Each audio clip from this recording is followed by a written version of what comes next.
Dans cette vidéo sur PowerPoint, nous allons voir comment convertir un objet en bouton. La terminologie objet est un petit peu floue. Pour PowerPoint, un objet peut être un bouton, un objet peut être un texte, un objet peut être une image, une icône ou une forme. Ici, nous allons utiliser une photo.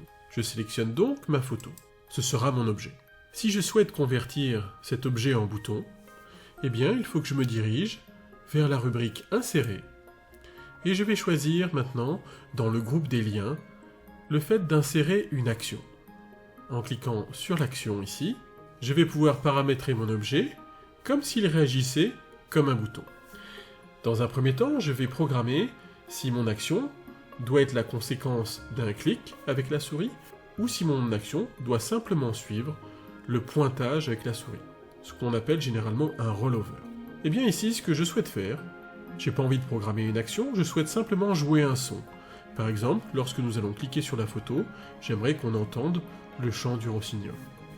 Bien, je vais laisser les actions à aucune, par contre je vais demander ici d'activer un son, et je vais aller sélectionner ce son. J'ai différents sons qui sont déjà standards, mais je peux aussi choisir mon propre son avec la commande Autre son. Je vais donc choisir la commande Autre son. Une fenêtre s'ouvre, me permet de parcourir mon espace de stockage, et une fois arrivé à destination, je peux sélectionner le son qui m'intéresse. Attention, PowerPoint ne sait gérer dans ce cas-là que des sons au format Wave.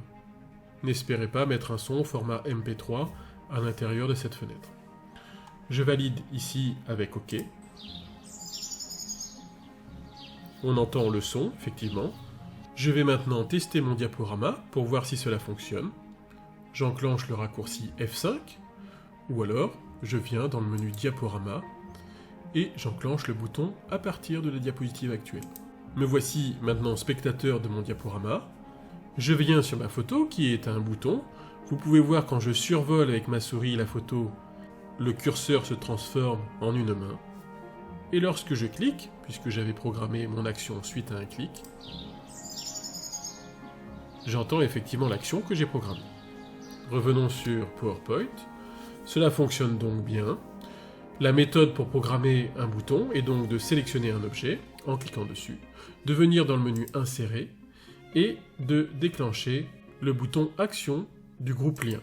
Ici, il faudra paramétrer cette fenêtre si on veut l'action suite à un clic ou suite au pointage avec la souris. Nous travaillerons sur cette fenêtre dans de multiples conditions sur d'autres vidéos. Merci d'avoir visionné cette vidéo.